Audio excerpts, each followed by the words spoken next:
कल हम लोगों ने जो पाठ पढ़ा था आज उसके प्रश्नोत्तर कर लेते हैं।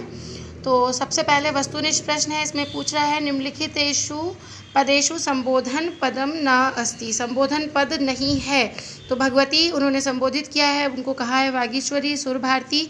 लेकिन मानस हंसे, ये जो मानस हंसे शब्द है ये संबोधन नहीं किया गया है, तो ये इसका आंसर होगा। सेकंड है अस्याम वंदनायाम आहत्य कति संबोधनम पदानि सन्ति। इस वंदना में कितने संबोधन पद आए हैं, तो ये आप गिन के देखिएगा 10 संबोधन शब्द इसमें आए हैं। अस्याम गीत्याम कस्या वंदना विधीयते, इस गीत में किसकी वंदना की गई है, तो वाणी की देवी सरस्वती माता की वंदना की गई है, तो वाक देव्या। यहाँ पर क ख ग, आपको आधा ग दिख रहा होगा।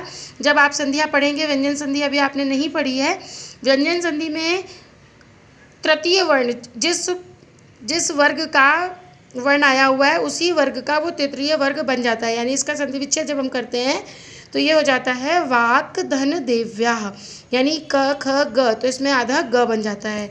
ये जश्त्व विधान है, जश्त्व संधि है। नेक्स्ट क्वेश्चन है आपका 4th टिक द करेक्ट में, वागीश्वरी इत्यत्र संधि विच्छेद अस्ति। वागीश्वरी इसका संधि विच्छेद है, क्या होगा? वही नियम यहाँ पर भी लागू हो रहा है। वाक धन ईश्वरी, क ख ग, इसमें भी क का ग बना हुआ है, जश्त्व संधि है। अब इसमें लघुत्तरात्मक प्रश्न है, प्रश्न में आपको समझा दे रही हूँ, आंसर आपको स्वयं लिखने हैं। जय जय हे सुर भगवती सुर भारती इत्यस्याः गीते रचयिता को अस्ति। तो जय जय भगवती सुर भारती, इस गीत के रचयिता कौन है? तो यहाँ पर इत्यस्याः गीते रचयिता, रचयिता के बाद कवि पुंगवेन डॉक्टर हरिराम आचार्य अस्ति, इस तरह से उत्तर लिखना है आपको।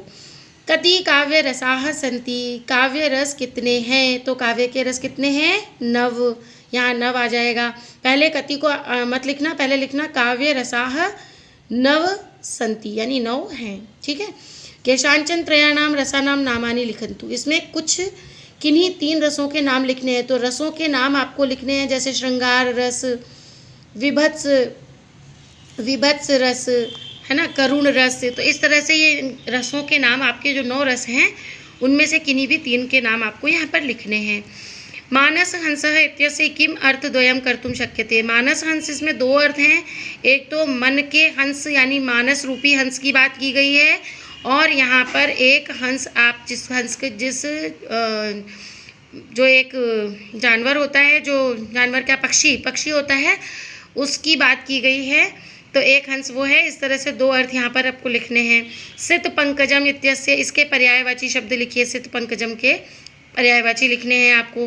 निबंधात्मक प्रश्न में आपको इसका पूरे का हिंदी भाषा में, देखिए इसमें केवल 1-2 श्लोक ही लिखे हैं जिसमें आपको हिंदी भाषा या संस्कृत भाषा में व्याख्या करनी है, लेकिन आपको सभी का हिंदी अनुवाद, जैसे मैंने आपको भी समझाया है, तो प्रसंग और संदर्भ सहित आपको सारे श्लोकों का हिंदी अनुवाद लिखना है। संस्कृत अनुवाद में आपको अगले वीडियो में सिखाऊंगी। तब तक आपको कोई क्यूरी है, कोई प्रॉब्लम है तो आप पूछिएगा और इसे याद भी करने की कोशिश कीजिएगा।